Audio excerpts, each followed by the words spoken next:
تعزیہ کا مسئلہ، تعزیہ جو ہے اس کا مسئلہ مختلف بھی ہے، اتنا میں بتاؤں گا، کنفیوز نہیں ہونا۔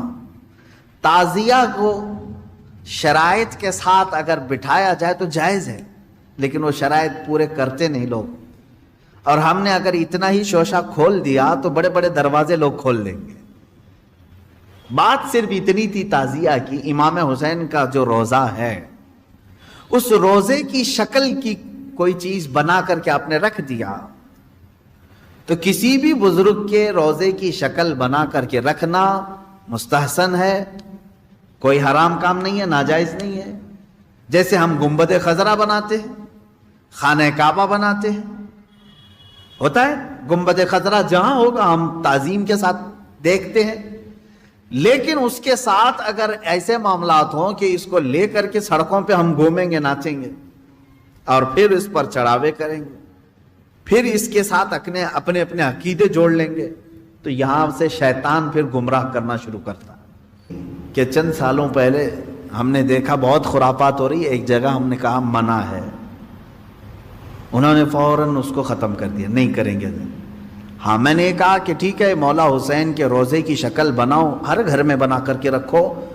یاد کے لیے اچھا، اپنے بچوں کو دکھاؤ کہ یہ مولا حسین کا روزہ ہے۔ ہم جیسے گنبد خضرا رکھتے ہیں اپنے گھروں میں، خانہ کعبہ رکھتے ہیں، امام حسین کا روزہ رکھنے میں کون سی دقت کی بات ہے؟ میں اتنا زیادہ مخالف نہیں ہوں اس چیزوں کا، رکھو، آپ پیتل کا بناتے بناؤ، تانبے کا بناتے بناؤ، سونے کا بناتے ہو بناؤ، اس میں حرج نہیں۔ ہم جس چیز کی مخالفت کرتے ہیں وہ خرافات و حرام کاریاں جس کو باہر سڑکوں پر کیا جاتا ہے، میں اس کا مخالف ہوں۔ خیر بات آئی، بند ہو گئی، لیکن ہوتا کیا تھا معلوم ہے؟ چند دنوں کے بعد دوسرا محرم آیا تو گھر والے کہتے ہیں کہ حضرت وہ تو بند ہیں لیکن بچے ویسے ہی ناچ رہے ہیں، ہاتھ ایسے لمبے کر کے خود پنجہ بن گئے ہیں اور ناچ رہے ہیں۔ تو میں اس چیز کو مثال میں اس لیے بتا رہا ہوں کہ بنی اسرائیل بچھڑے کی پوجا کرتے تھے، حکم آیا ان کے قتل کا، قتل بھی ہوئے، بچھڑا بھی مار دیا گیا، لیکن زمانے تک ان کے دلوں سے بچھڑے کی محبت گئی نہیں تھی۔ وہی ذکر آج کی آیت میں نے پڑھا ہے، اللہ فرماتا ہے ثم اتخذوا العجل من بعد ما جاءتهم البینات، پھر یہ بچڑے کو ایسا لے کر کے بیٹھے رہے جبکہ ان کے سامنے کھلی ہوئی نشانیاں تھی۔ وَأُشْرِبُوا فِي قُلُوبِهِمُ الْعِجْلَ، اللہ فرماتا ہے ان کے دلوں میں ایسا لگتا ہے بچڑا پلا دیا گیا ہے، پی گئے ہیں بچڑے کو، اتنی محبت تھی، جبکہ روشن آیتیں اور دلیلیں دیکھی۔ تو خلاصہ یہ ہے میرے عزیزو، کہنے کا مطلب کہ بعض چیزیں گمراہیاں ایسی ہیں جن کو چھوڑنے کے بعد بھی وہ کچوکے لگاتی رہتی ہیں،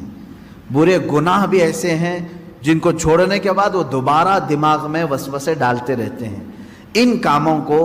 حتمی طور پر اپنے تصور میں بھی نہ آئے، اعوذ باللہ من شر الشیطان الرجیم کثرت سے پڑھیں، اعوذ باللہ من شر الشیطان الرجیم، من شر الشیطان الرجیم۔ اے اللہ میں پناہ مانگتا ہوں تیری مردود شیطان کی ان شرارتوں سے جو میرے دماغ میں ڈال رہا ہے۔ تو یہ اسی کی طرف سے ہوتی ہیں، وہ پرانے راستے پر لے جانا چاہتا ہے، گمراہی کی طرف لانا چاہتا ہے، وہ خرابیاں جن کو تم چھوڑ کر کے آئے ہو یاد دلاتا ہے ایک بار اور چلا جاؤ۔ اس کے لیے کثرت سے یہ پڑھا کریں، جب ایسا وسوسہ آئے کہیں اعوذ باللہ من شر الشیطان الرجیم۔ آج ہی صبح گناہ سے توبہ کیا، سوچا کہ نہیں کروں گا یہ گناہ،